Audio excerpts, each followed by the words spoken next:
ಸನ್ಮಾರ್ಗದಲ್ಲಿ ಇಲ್ಲದೇ ಇರೋರು ಕೆಳಗೆ ಬಿಡೋ ರೀತಿಯನ್ನು ಭಗವದ್ಗೀತೆಯಲ್ಲಿ ತುಂಬ ಚೆನ್ನಾಗಿ ವಿವರಣೆ ಮಾಡಿರೋದ್ರಿಂದ ಈ ಶ್ಲೋಕ ಆವಾಗವಾಗ ಜ್ಞಾಪಿಸ್ಕೊತಾ ಇರಬೇಕು. ಧ್ಯಾಯೇತ್ ವಿಷಯಾನ್ ಪುಂಸಃ ಸಂಗಸ್ತೇಷು ಉಪಜಾಯತೆ ಸಂಗಾತ್ ಸಂಜಾಯತೆ ಕಾಮಾತ್ ಕಾಮಾತ್ ಕ್ರೋಧ ವಿಜಾಯತೆ ಕ್ರೋಧಾತ್ ಭವತಿ ಸಮೋಹ ಸಮೋಹ ಸ್ಮೃತಿ ವಿಭ್ರಮ.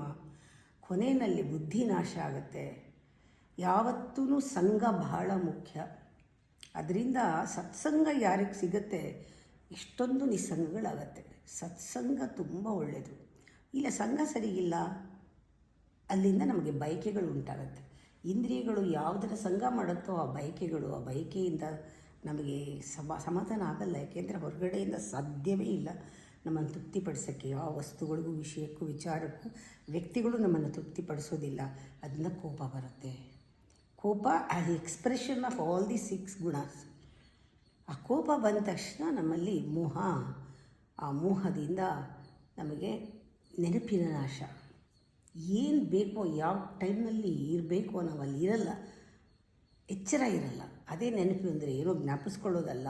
ಪ್ರೆಸೆಂಟ್ ಮೊಮೆಂಟಲ್ಲಿ ನಾವು ಅಲ್ಲಿ ಏನಿದೆಯೋ ಅದ್ರ ಜೊತೆ ಇರೋಕ್ಕೆ ಬಿಡಲ್ಲ. ಅದು ಏನೋ ಒಂದು ಆಕರ್ಸ್ಕೊಳ್ಳುತ್ತೆ. ಅದು ನೆನಪಿನ ನಾಶ. ನಾನು ಎಲ್ಲಿದ್ದೀನಿ ಅಂತ ನಾನು ಮರ್ತೋಗೋದಕ್ಕಿಂತ ಫರ್ಗೆಟ್ಫುಲ್ನೆಸ್ ಬೇರೆ ಇಲ್ಲ. ಯಾವಾಗ ನೆನಪಿನ ನಾಶ ಆಯಿತೋ ವಿವೇಚನಾ ಶಕ್ತಿ ಹೊರಟೋಗುತ್ತೆ. ವಿವೇಚನಾ ಶಕ್ತಿಯಿಂದ ಬುದ್ಧಿ ನಾಶ ಆಗುತ್ತೆ.